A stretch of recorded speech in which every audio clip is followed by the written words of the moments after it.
Day 5!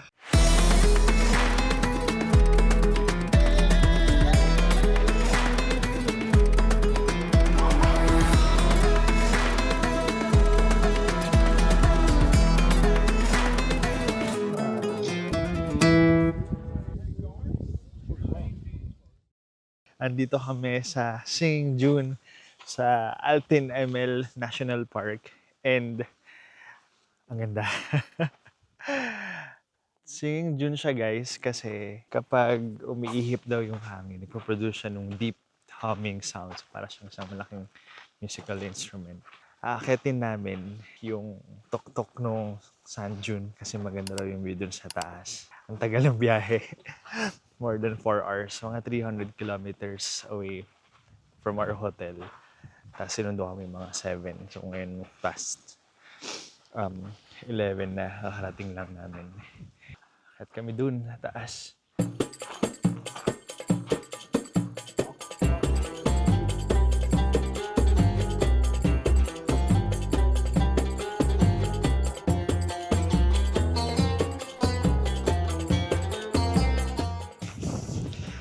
Yan, ito yung mahirap. Nagka-slide down ka, tapos cover yung shoes mo ng buhangin.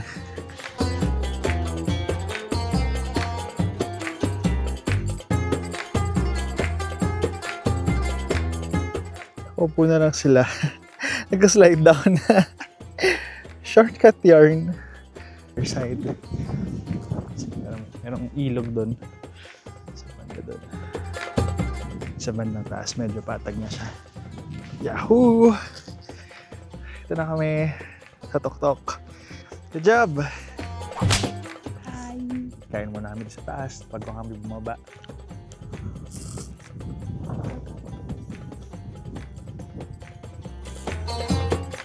Baba na kami.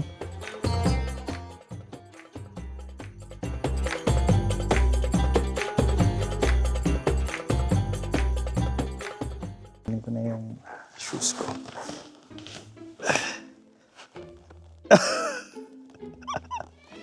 Ang dami.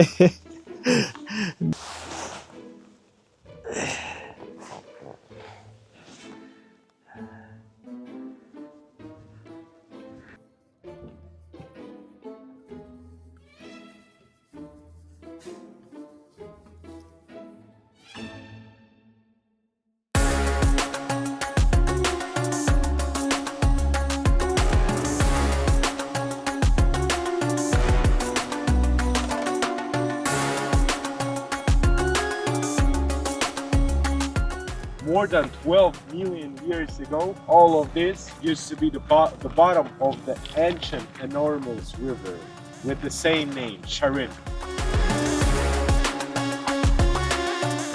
Day 6 guys, so for travel here in Kazakhstan. So ngayon nasa Charin Canyon na kami. Sabi nila ito yung second biggest canyon in the whole world. Dati nasa ilalim daw to ng isang malaking ancient river. Ngayon kasama namin yung tour guide namin and kasali kami sa isang group and mas mura siya pag ganun. So 2-day tours atong tour ang ginawa namin. So may mga pupuntahan pa kami lake and other canyons pa hanggang bukas. Right now, pupunta kami doon sa mas malapit sa canyons and ngayon pa lang ang ganda niya na pinakadulo raw nito is yung river. Doon kami mag-stay for a while and then punta na kami din sa second destination namin. Bus yung sinakyan namin, I think we're with around 30 other people, mostly from Asia and Europe. Mga 3 hours papunta dito. And ngayon, punta kami dun sa river, mga 30 to 40 minutes daw. And then around the same time, pero mas mahirap kasi babalik kami paakyat to the bus. Nakapayong si Vela kasi lakas ng sikat ng araw. Hello! Ganda! Init. Mainit. Kahit saan direction ka tumingin, ang ganda. Kaya pala alam ko kung anong bansa galing yung mga kasama namin is Kasi kaninang on the way kami pupunta dito. Nung nag-start siya mag-introduce yung tour guide namin, nagpa-introduce din siya nung lahat ng guest. Nagpasabi siya ng pangalan, ang bansa galing, and kung bakit nasa Kazakhstan. So yun nalaman namin. Yung iba, 3-month tour nung Central Asia. Yung isa, first international travel niya. And then yung isa, I think nasa around 70 plus country na raw niya itong Kazakhstan. So iba-iba. Yung iba nasa holiday, yung iba nag-tour pero mag-aaral din. So nakakatuwa na galing sa kung saan man lupalop ng mundo yung mga tourists dito sa Kazakhstan.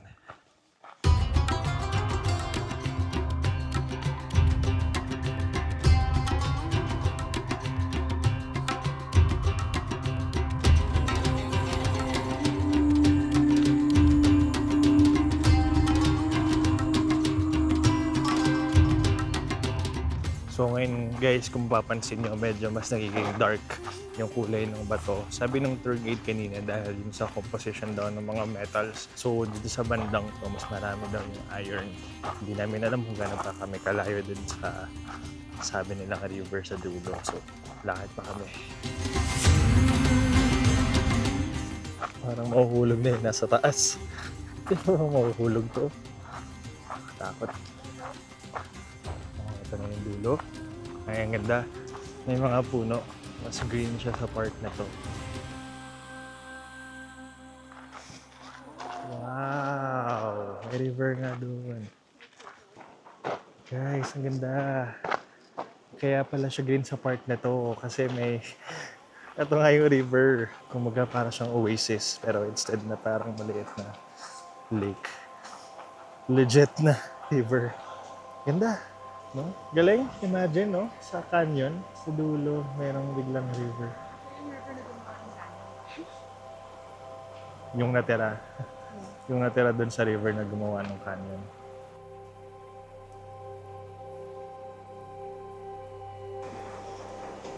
Malamig? Cute. Ganda guys. Ganda. Malamig din dito. Malamig yung tubig. Ang ganda ng river. Ang ganda ng kulay, laki, tapos yung background niya, yung canyon.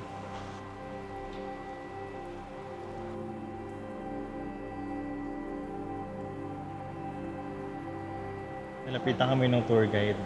Sabi niya, we have 30 more minutes here sa area. So, chill lang kami dito by the river. Ganda. Kita mo yung river and then yung canyon sa taas.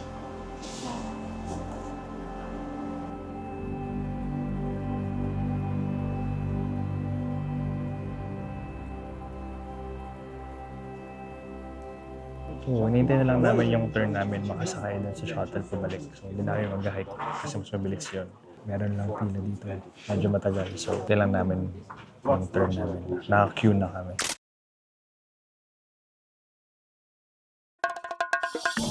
Bumalik namin dun sa bus.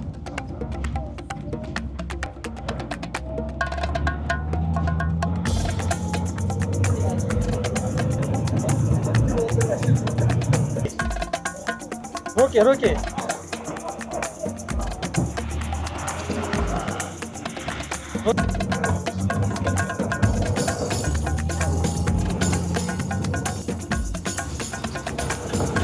Masabi mo sa ride. Nakakahilo. Nakahilo. Ganda yung view. Para siyang theme park na ride. Masaya.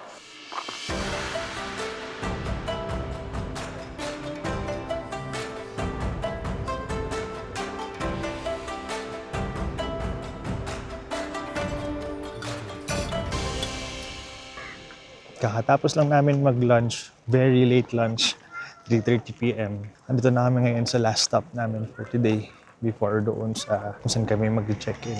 Colsay Lake. So 30 minutes away lang to from the guest house kung saan kami kumain. So sobrang iba from kanina. Kanina medyo puro bato, dry, red, brown. Ito, mas green, mas maraming puno. And I think bababa kami para makita yung Colsay Lake. And doon may option kami kung mag-boat or horseback riding. Pero sabi ng tour guide, better daw if bukas na kami mag-horseback riding. Tignan namin. So ngayon sinusundan lang namin yung tour guide namin. And malaking falcon dito guys. Ganda. Alam. Laki. Wow. Wow. So bababa kami para makita yun. Meron kaming 2 hours to stay here.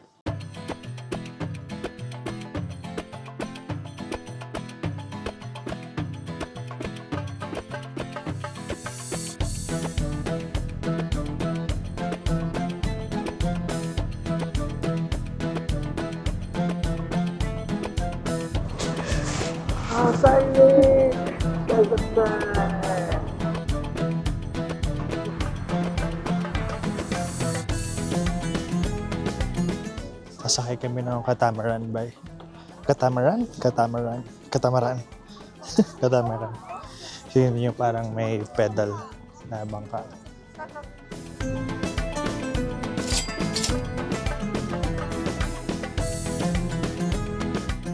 Nakasakay namin sa catamaran. Bella? Kasama kami dalawa. Guys, say hi to our vlog.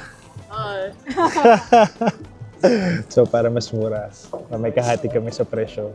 Sila muna magpapadal. Where are you guys from? We from Germany. From Germany, okay. I don't know how it works. It's okay, we're moving. Good job guys, let's go!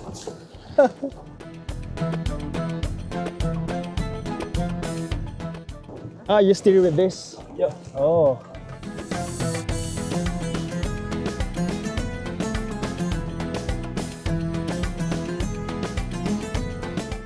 Go guys!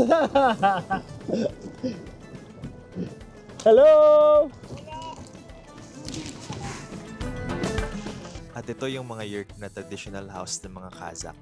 Portable yan kasi dati lagi silang on the go. Lumilipat sila doon sa mas survivable na environment depende sa season.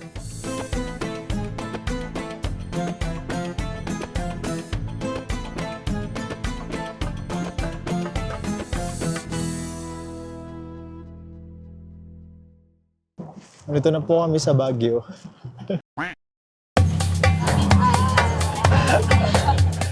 Lumipat kami sa mas maliit na bus kasi sobrang malubak pa yung daan papunta sa Kindy Lake.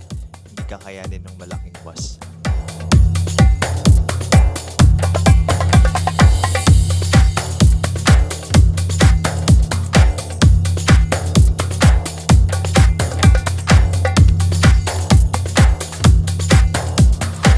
Day 7 guys, and guess what?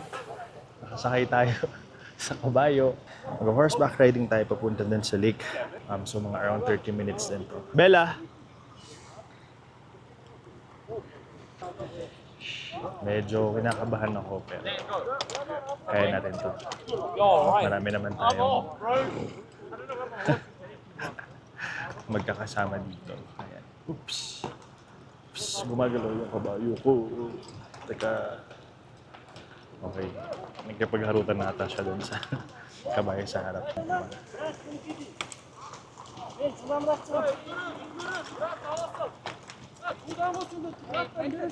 Okay. Nag-start na sila. Katakot.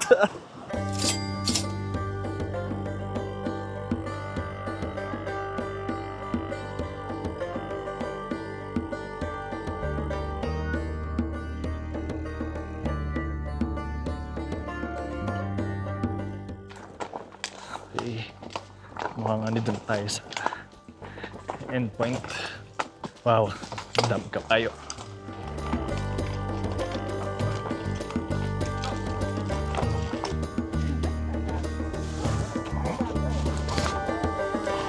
Andito na kami sa lake and wow.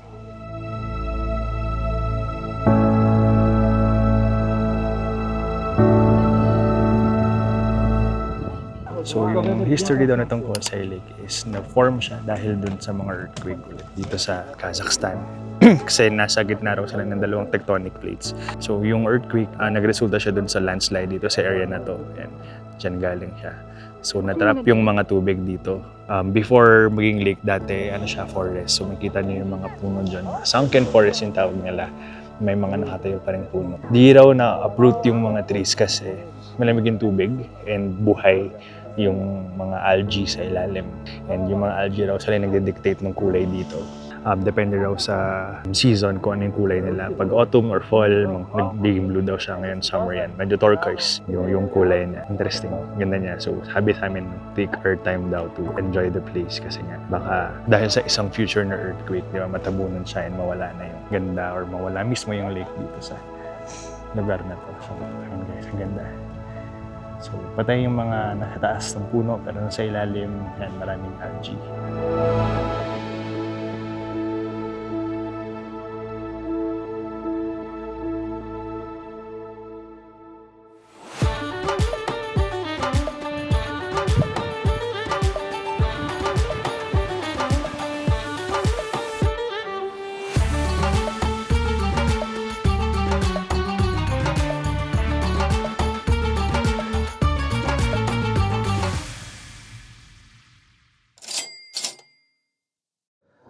So, now we're back in Almaty. Last night na namin ngayon sa Almaty. Tomorrow yung flight namin. This morning, kumain kami kung saan kami nagstay. So, pinipila kami. Gusto namin mag-yurt or mag-private room. Private room pinili namin kasi nga isa lang yung luggage namin. And yung yurt, nakasegregate sila sa lalaki and babae.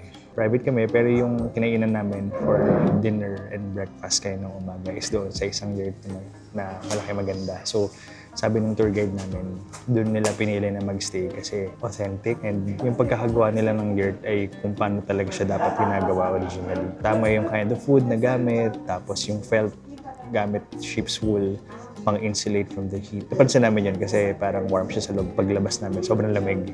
No, kasi nga gabi, parang may butas din sa taas kung saan lumalabas dapat yung smoke dati. Pag gumagawa sila ng mga campfire, bonfire, dun sa loob ng yurt. So yun, and then after nun, yun nga, dumiretso kami doon sa Candy Lake. Yung horseback riding kami, paakyat. Nakakatakot yung pababa. Grabe, parang kailangan mo talaga ng balance and siguro core strength para ma-maintain at hindi ka malaglag from the horse. Ang ganda, may underwater forest. Tapos, after nun, pumunta na lang kami sa dalawang canyons, yung Black Canyon, and then yung last would be yung Yellow or yung Moon Canyon. Sabi ng tour guide, parang Moon Canyon siya because of two things. Parang pag tinignan mo yung landscape, parang ibang planeta or ibang mundo. Parang yung moon. And then, crescent shape yung river. Kaya hindi. Okay naman.